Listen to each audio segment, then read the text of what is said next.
आज हम बात करेंगे फूलन देवी के बारे में। उनका जन्म जो है 10 अगस्त 1963 को जालौन जिले के उत्तर प्रदेश में हुआ था और उनका जो हत्या हुआ था वह 25 जुलाई 2001 में हुआ था।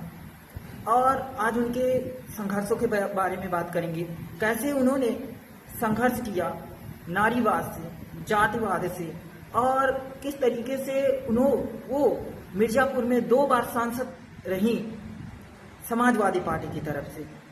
इन संघर्षों के बारे में हम बात करेंगे। फूलन देवी की बचपन जो था वह कैसा था, तो वह एक मल्लाह परिवार में पैदा हुई थी और उनका बचपन जो है बहुत ही कठिनाइयों और बहुत सारी चीज़ों के अभाव में बीता। बचपन में ही उनके जो चाचा थे उनके ज़मीन को कब्जा कर लिए, तभी उनको बहुत सारी चीज़ों का उत्पीड़न झेलना पड़ा था। मात्र 11 साल की उम्र में पुट्टी लाल से कर दिया गया था। वह काफ़ी ज़्यादा उम्र के थे, तो उनको बहुत ही मानसिक शारीरिक उत्पीड़न झेलना पड़ा, बहुत ही समस्याएं उनको सहन करनी पड़ी। तो कई बार जातिगत व्यवहार किया गया और उनको पुलिस वालों ने बहुत बार प्रताड़ित किया, उनको झूठे मुकदमे में फंसाया गया, उनको बहुत ही प्रताड़ना झेलना पड़ा। अपराधों के बाद अन्यायों के साथ लड़ते हुए बहुत बार उनको समस्याओं को झेलना पड़ा। साथ में 1979 में उनका अपहरण कर लिया गया। उसके बाद से वह चंबल के जो डकैत थे उनके संपर्क में आई। वहां पे आए तो उनका जो संपर्क उनका मुलाकात हुआ विक्रम मल्लाह से।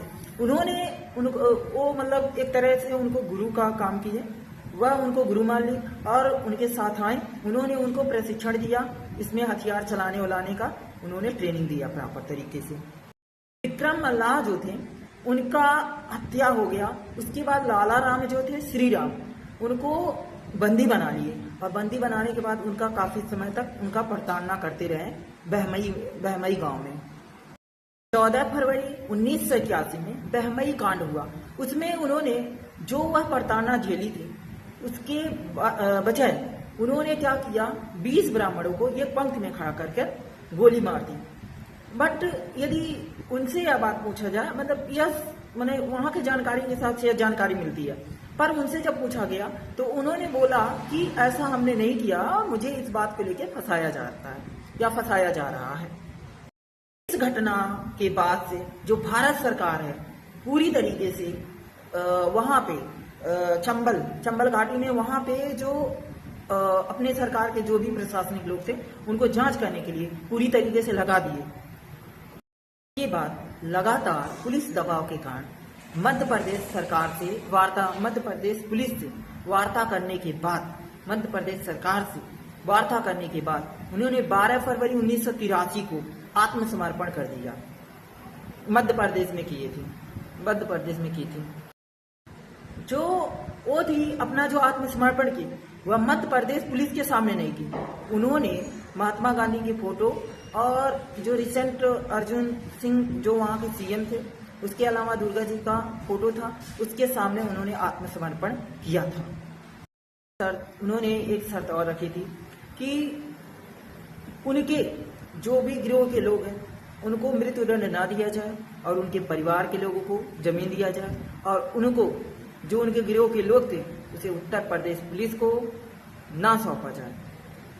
11 साल कारावास दिया गया। उनको 11 साल ग्वालियर और तिहाड़ जेल में रखा गया।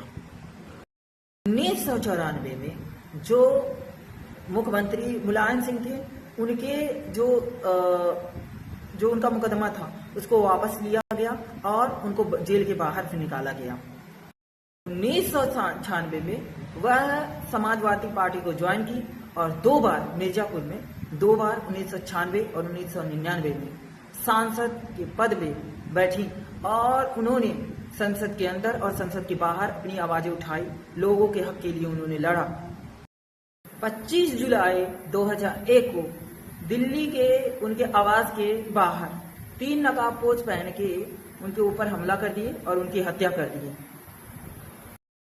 हत्यारा शेर सिंह राणा इस बात को स्वीकार किया कि उसने उनकी हत्या की थी और उसने कहा कि यह जो है बहमई जो कांड हुआ था उसका उसने बदला लिया है। उनकी मृत्यु के समय जो दलित थे और जो पिछड़े वर्ग थे उनके बीच शोक की लहर दौड़ उठी थी।